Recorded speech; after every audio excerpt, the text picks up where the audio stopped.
UFC Fight Night, Whittaker versus Aliskerov is this week, and I'm going to give you a full card prediction and breakdown of all 11 fights on this card. Starting with the first bout, which I believe is a Road to UFC season finale or whatever, or the finals, not the season finale, the tournament finals. I was a little confused because I think they started their season 3, so I was just looking through all these damn matchups. But yeah, I believe it's season 2 finals of the Road to UFC little tournament that they do. Long Xiao versus Chang Ho Lee. I am going to go with Chang Ho Lee. From what I've seen from him, I know his last fight, from what I could tell, I was kind of paying attention. I'm not going to lie, some of these fights were a little brutal to watch.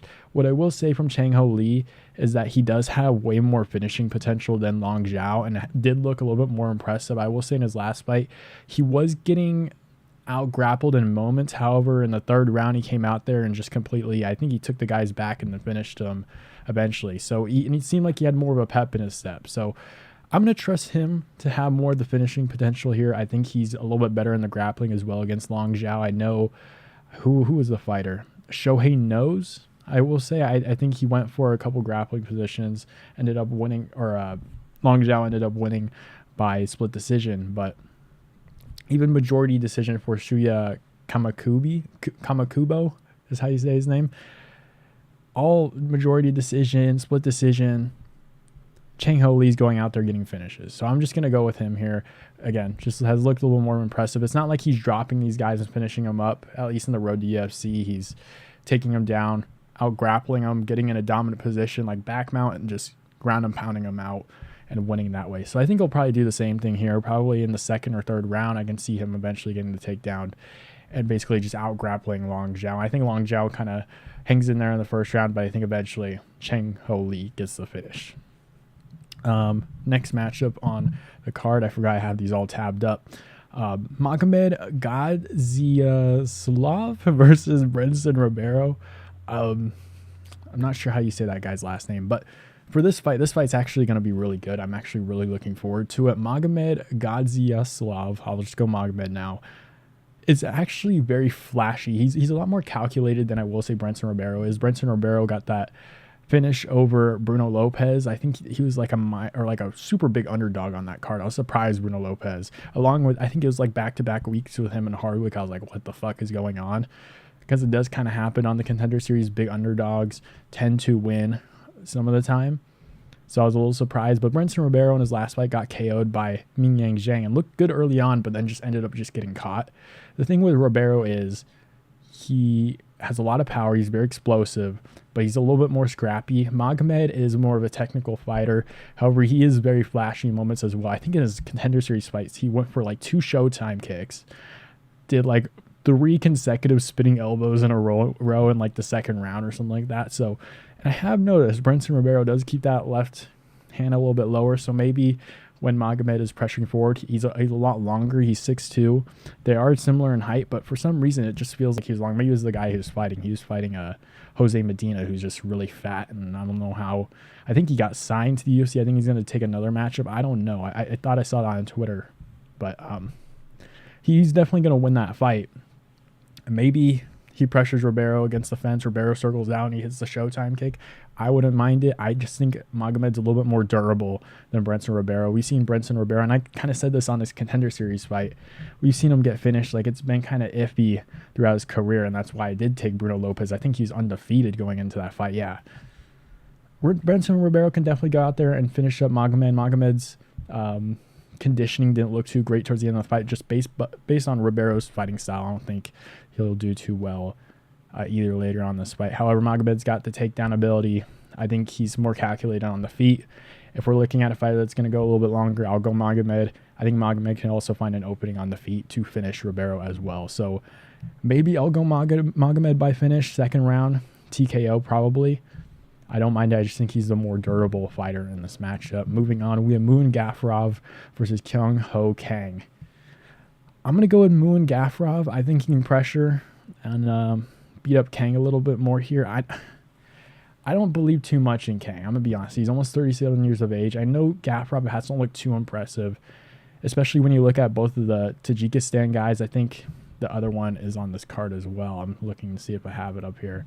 Maybe I'll just have to look real quick. I forgot his name. Mohamed Naimov, who does look a little bit better than Muin Gafurov. Muin Gafurov has taken 2 losses in his career. One of them to John Castaneda, which I think was on short notice.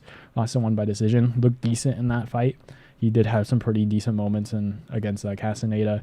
And then Said Nurmagomedov got submitted pretty early. But Kang, he's more of a patient fighter. He fights a little bit longer. He's 73 inches of reach. He'll have a 5-inch reach advantage here, which will benefit him, but he's more off his back foot. I think Muin Gafurov is going to mix in a little bit of the wrestling. I know Kang has decent takedown defense, so we'll see how that works in this fight.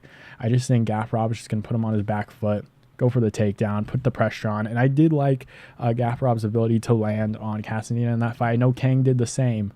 However, Kang is a much longer fighter. I do think Muin Gafurov is just going to be able to get on the inside a little bit easier on Kang for this one instead of like a Castaneda. So I'm going to go with Muin Gafurov. Kang can definitely win this fight for sure. It is minus 125 favorite for Muin Gafurov, but he's a much younger fighter. He's going to be like 8 years younger, almost 9 years younger. So I like Gafurov in this fight. Could go the either way. However, I just think he's just going to be the pressuring fighter. Going to land some nice shots on Kang and then shoot him for a takedown. Get that fight won by a decision. Moving up, we have Rinat Fakhretdinov versus Nicolas Dalby. I'm going Rinat Fakhretdinov. Nicolas Dalby did end up getting the win against Gabriel Bonfim, which is actually a pretty good win to have. However, Nicolas Dalby gets taken down a lot, and Rinat Fakhretdinov, it's kind of his thing, is to take down guys, and he does a lot better of a job controlling guys on the ground. The one thing about Gabriel Bonfim is that he's very aggressive and his gas tank is a little bit lower. So he was always going out there fighting super crazy, getting that early finish. He held down Nicolas Dalby for most of that first round. Second round, he completely tired out and got finished. So I don't think that's going to happen here.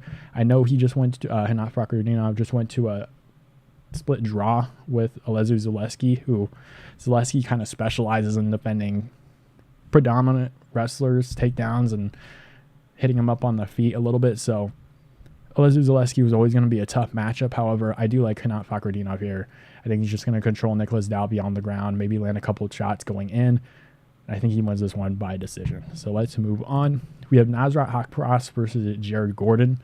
I'm going to go with Nasrat Haqparast. Jared Gordon, I mean, he has had some pretty impressive moments in his career. I thought he looked decent, or at least a lot better than Bobby Green before getting targeted by the headbutt from Bobby Green. I don't know if that was accidental at all. I mean, weirdly enough, Bobby Green was talking about retirement. He hasn't even spoke about that later in his fights at all, but he was getting outlanded on by Jared Gordon in that fight before he took a headbutt by Bobby Green and just got put out. So really weird fight, I will say. Ended up finishing Mark Madsen, which isn't really crazy thing. I don't think Mark Madsen's that good, but Nasrat Haqparast, I think he's a lot faster on the feet. His hands are a little bit better. Jared Gordon, I don't know. There's something about his fighting style that you just don't necessarily like. I just think Haqparast will be a lot faster. He got his first KO. I know it's against Jamie Malarkey. However, I do think he can get it done against Jared Gordon, put the pressure on him, maybe defend some of the takedowns that Jared Gordon looks to try and take down Nasrat Haqparast. And we have seen Nasrat Haqparast lose to Bobby Green and Dan Hooker, but that was, a couple years ago. Didn't even look too horrible. And I know he got outstruck by Bobby Green pretty well there, but at least made it a little bit more interesting. I think he's just a little bit more talented fighter on the feet with his hands than Jared Gordon is, and I don't think Gordon's going to be able to mix it in on him or anything like that. He's 35 years of age as well, next to Nasrat Haqparast, who's 28, while before inch advantage as well. I don't think he's going to KO Jared Gordon. However, I do think he wins this one by decision. It looks pretty good doing it. So moving on to the prelim headliner, which I think is actually a really good prelim headliner, because I did look into Joilton. Lutterbach is how I think you say his name. He's done so much shit in his career. Like, in all honesty, Tapology had like this new update on their thing, and there's like, to get to like his MMA stuff, I have to click all these things every single time. You click on this, you go back, and it pops up again. So I was looking through a lot of his stuff, and he is a pretty decorated fighter for his age. How old is he? He's 31. He's done a lot of stuff in just the sport of martial arts, I will say, and has looked pretty decently impressive as well. Lost to Carlson Harris very early on. Alex Oliveira, weirdly enough, like you can go all the way down here. I think he lost to Drickus as well in 2019. Like he's done a lot of stuff. Hausch Manifu, Clay Collard, both in PFL, both by split decision as well. So he has looked impressive. He's done Glory, Karate Combat, like a bunch of crazy stuff too. Done some grappling as well. I don't think his grappling is too great. I think Shara Magomedov's way of winning this fight could be potentially in the grappling, potentially taking him down.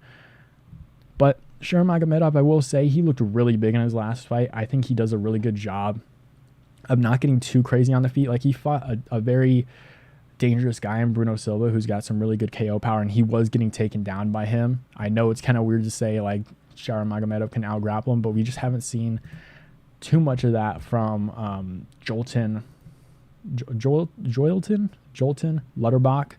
We haven't seen too much of that, and it was against kind of cans when he was getting submissions and all that. So I think Shara Magomedov does a good job at just keeping a nice range, not getting like too overzealous with the striking. Like if he hurts you, he's obviously going to go for it, but he's not going to leave himself in dangerous situations. He did take some good punches off of Bruno Silva as well, so we know he has a really good chin. I think he's just going to be a little bit more dangerous in this fight. Joilton, Lutterbach, what I've noticed, he's got a really nice jab, but I just think Shara Magomedov is going to do a good job of staying on the outside, and also 165 pounds for Lutterbach in this fight compared to 185. I know I say a little bit about 170 pounders moving up to 185 and kind of making an impact. Like you've seen Michel Pereira do it.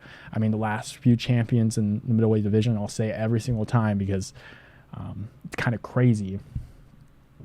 John Strickland, former welterweight, Dricus du Plessis, and Robert Whittaker, former welterweights. So I think there's something to be said about that. However, Shara Magomedov looks pretty good on the feet and is going to be a lot bigger. Joilton Lutterbach is 6 foot. Shara Magomedov looked huge in the last fight against Bruno Silva. So I'm going to go with Shara Magomedov here. I think he's just going to keep a really nice range on the feet, going to use his kicks, and he's going to chew up Lutterbach in this fight. Lutterbach is very talented, so I'm going to be very interested to see what he does in the UFC. However, and he does train at a good gym, UFD, Roberto Soldic. I think Rakic as well trains there every so often. I think Sean O'Malley has gone out there and trained. So that's a pretty big gym over, I think it's in Germany. Pretty big gym. So he's training with some really good talent as well. So I'm going to be very interested to see what Lutterbach does in his UFC career. But I am going to go with Shara Magomedov in this fight. Opening the main card, we have Johnny Walker versus Volkan Oezdemir. I feel like Johnny Walker could win this fight, and I do think it's kind of like if you're confident in one of these guys, definitely get a nice little bet on it because I feel like either one could win. However, I'm going to side a little bit with Volkan Oezdemir here. He's going to be 2 years older. However, he's got some really nice punching power. And I know Johnny Walker has kind of gone on like a little bit of a win streak before he went 4-1 in 5 fights. Corey Anderson lost by KO, lost to Nikita Krylov, beat Ryan Spann, but then lost to Thiago Santos. Like he lost to 2 guys that are even in the UFC, PFL, and Bellator, of course. But Jamal Hill, he lost to by KO in a pretty memeable KO as well. But then went on a pretty nice win streak, beat Anthony Smith, and then went to that no contest with Magomed Ankalaev. That was pretty weird with the illegal knee. But then ended up getting KO'd by Ankalaev as well. And I think people are forgetting.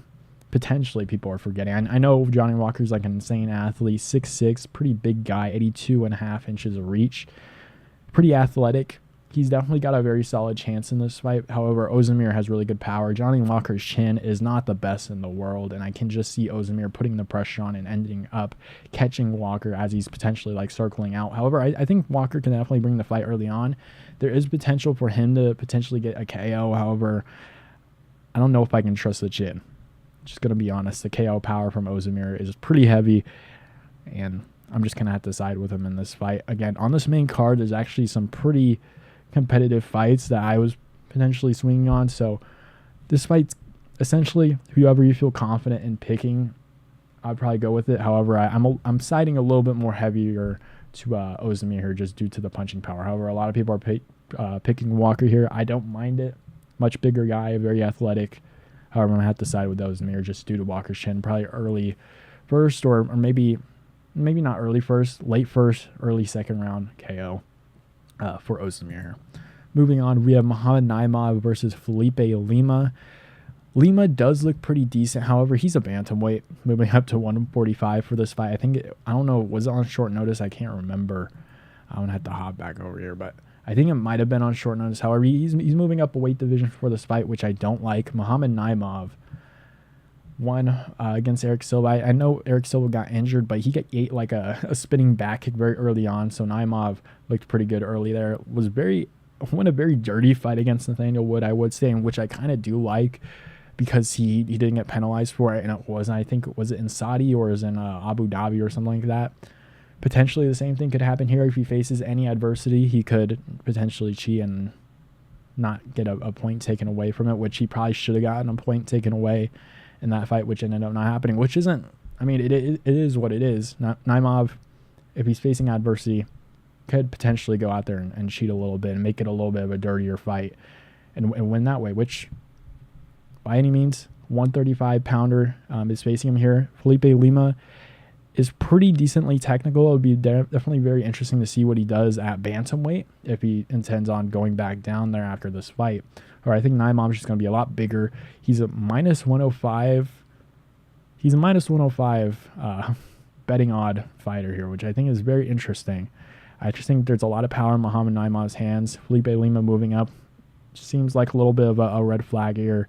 I don't know the reaches, but I'm going to assume Naimov has the bigger reach here, just due to the fact that Felipe Lima is going to be a down weight division, and Naimov's a pretty big dude as well. So I'm going Naimov here, maybe potentially by TKO, but I can just see him dropping Lima a couple times in this fight and taking this one to a decision, looking for a couple takedowns as well. If Lima's takedown defense is all right, I wouldn't say it's the best. I think Naimov can definitely wrestle if he wants to, but I do think he will catch Felipe Lima a couple of times in the fight, just being way too big, way too powerful, and I think it's just going to be way too strong. It's just going to win this one by a decision. Let's move on. We have Kelvin Gastelum versus Daniel Rodriguez. I'm going to go with Kelvin Gastelum. At the end of the day, I know D-Rod's getting a little older. He's 37 and a half years of age. At the end of the day, he lost to Neil Magny by finish, and as much as Kelvin Gastelum, you can say whatever you want about Kelvin Gastelum. Like, he's been kind of iffy his entire career, just very weird fights. Robert Whittaker was off had the Robert Whittaker fight, was off for a little bit, lost to Jared Cannonier, and then came back and beat Chris Curtis. I know it was a very close fight, and I think I had Chris Curtis winning that fight, but it was mostly due to the accidental headbutt that dropped Chris Curtis, which is why the judges gave it to Kelvin Gastelum. But he didn't look too great against Sean Brady. However, Daniel Rodriguez, since that injury off of the Kevin Lee win, hasn't looked too great. Robbed Li Jingliang. It wasn't his fault at least, but got to the decision against Leach. Lost by finish against Neil Magny, and it's not necessarily a bad thing to lose to Gary by finish, but Neil Magny one kind of just sticks out by a sore thumb. D-Rod, I think, tested positive for Austrain. I don't know how much that benefits him now. I know he's 37 years of age, and he'll probably pop for it again if he's been using it. It seems like everybody pops for Austrian, weirdly enough. Kyler Phillips popped for it. Sean O'Malley popped for it very early on. Ryan Garcia popped for it recently. So I don't know if he's still on it or anything like that. Maybe it was a tainted supplement. I know that happens a couple times. But I'm just going to go Kelvin Gastelum. I think he just wins on the feet. There's no real takedown threat from D-Rod here. He's going to be the taller fighter at 6'1" compared to 5'9" for Kelvin Gastelum. However, D-Rod, I just don't think he's looked too impressed. So I think Kelvin Gastelum looked pretty good against Chris Curtis, who's actually a pretty solid boxer. I know it was at 185, but I think he can do some good work at 170. I don't think he's going to KO D-Rod, but I do think he wins this one by decision, just making a little bit of a scrap. It's going to be a fun fight for sure. Kelvin Gastelum's fights are always pretty entertaining in my opinion. I think this one probably goes to a decision, or at least against a guy like D-Rod. I think he's definitely going to make it a scrap. Two boxers. I kind of want to see how this one goes, but let's move on to the co-main. It's going to go to a decision. I'm going to go Kelvin Gastelum. Up the card, we have Sergei Pavlovich versus Alexander Volkov. Now, I was kind of playing with the idea to go with Volkov here because Volkov is a really big dude, 35 years of age, 80 inches of reach, 6'7", is going to be a very tall fighter in this, and he's not like a string being either. He's a very, very heavy guy in this division. And Sergei Pavlovich has a longer reach, 4 inches longer than Volkov, and probably would have the longest reach. I think John Jones, either on the UFC page or the Tapology page, is listed at 85 inches of reach. I don't know how accurate that is. I know Robelis de Spain is like 87 or 89 inches. I think it's 87 inches of reach, so he has the longest reach. But for Sergei Pavlovich, for his height, 6'3", 84 inches of reach is actually pretty impressive. And the punching power that he does pack with it is even more impressive. I am going to go with Sergei Pavlovich. I think he had a tough problem with Tom Aspinall's footwork. I think Tom Aspinall kind of baited him in there and ended up TKOing him. But I think Volkov's going to be moving a little bit slower, is going to be on the outside. Sergei Pavlovich is going to be pressuring. And we did see against a guy like Curtis Blades, I know he's not as tall or as... Curtis Blades is a little bit more, I don't even know if I want to say stocky, but he's a little bit more packed in compared to Volkov, who's a little bit longer of a fighter, who has a little bit more range. Wait, what is... Curtis Blades' reach is actually pretty decent from what I remember, actually. Yeah, 80 inches of reach. They both have the same reach, which Sergei Pavlovich was having a little bit of trouble. Like, he was eating shots off of Curtis Blades, and then eventually found his way in there. And Volkov definitely has the chance to take down Sergei Pavlovich, but against a smaller fighter, and Sergei, I don't think this is tied to Ivasa where you can just take him down at ease and just get that Ezekiel choke. I think Sergei has definitely been working on that takedown defense. You saw Curtis Blades. I know he didn't take him down or try to take him down until he got rocked. However, which actually was a pretty good takedown attempt, and I thought Sergei did a really good job stuffing it, but I know he was hurt a little bit. I'm going to have to go with Sergei Pavlovich. All of his fights really ended kind of at the first round, or at least wins. His only real losses in the UFC were to Overeem in his debut and Tom Aspinall, and those were all pretty much in the first round. So it'd probably be a good bet to put this one ending in the first round. Volkov's getting a little bit older. I think Pavlovich's range is definitely very dangerous. I don't think we'll see Volkov take down Pavlovich until it's a little bit too late. It's very similar to Curtis Blades, and I do think Pavlovich's takedown defense has definitely improved. These guys, I think, know each other. Aren't they like friends or something? I'm not too sure. I don't know why I even said something like that. I'm not completely sure, but I think this fight will definitely be pretty interesting. I can definitely see Volkov winning, but I'm just gonna have to side with Pavlovich here. He has sneaky good range. I think Volkov might have some trouble taking down a Pavlovich, who I think has definitely got a lot better in the takedown defense at 6'3" compared to the 6'7" for Volkov. And I think Sergei Pavlovich is gonna have a nice job tagging up Volkov on the outside, where Volkov is going to be trying to escape Pavlovich from walking him down. So I'm going to go Pavlovich here, probably by TKO. I think he catches Volkov when he's trying to circle out, goes to the ground, TKO strikes, follow up. That's what I have for this one. I'll say for late first round, TKO for Sergei Pavlovich in this fight. Let's move on. We have Robert Whittaker versus Ikram Aliskerov. Another fight. When I announced this fight, again, I was playing with the idea of picking Ikram Aliskerov for some reason. I'm not going to even compare Robert Whittaker to Gilbert Burns, but I always have like this idea of the fact that they just get tagged way too much and they get dropped like with straight shots. And it always kind of, like even that Usman fight for Gilbert Burns, it always kind of like tainted my idea of Gilbert Burns in my head, and up until recently. I'm having that kind of issue with Robert Whittaker right now. However, I am going to take Robert Whittaker.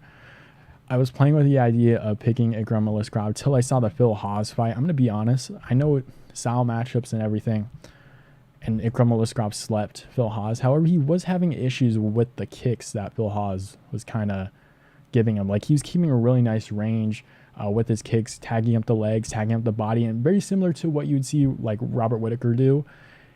I do think Whittaker is going to have some success. This is a short notice fight for Ikram Aliskerov. He was supposed to have a 3-rounder last week. Now he's going up to a 5-rounder in this fight. So I think Whittaker is definitely going to have the cardio advantage. I am a little worried because Whittaker says like, oh, I've never seen this guy fight before, like that kind of stuff. So it does worry me a little bit that he might not be prepared for someone like Ikram Aliskerov, who's going to bring the pressure, in my opinion. He's a little bit of a slower start. I will say he kind of reads the fight a little bit more before actually putting on the pressure, which I can just see him potentially, because Robert Whittaker, I don't see Robert Whittaker finishing Aliskerov early, and not many people he really finishes early.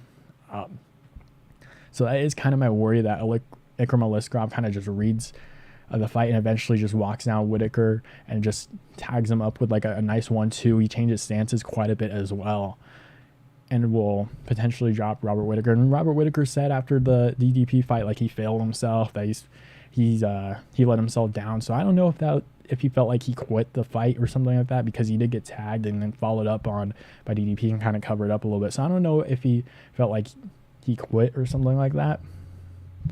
I'm not too sure, but this is a very interesting fight, because if Ikram Aliskerov wins this one, I think the idea of Robert Whittaker like just being that number 2 guy, and I guess it has changed a little bit over the course of a year, is kind of like sinking a little bit. Because if you lose to someone like Ikram Aliskerov, I know it is on short notice, and Aliskerov's not bad at all. Like, his only loss was Khamzat Chimaev, and he stuffed all his takedowns but got flatlined. It's not necessarily a bad loss, but you expect someone like Robert Whittaker with his style to keep Ikram Aliskerov at bay and win this fight. I think he'll probably win by late round finish. I just don't think Aliskerov is...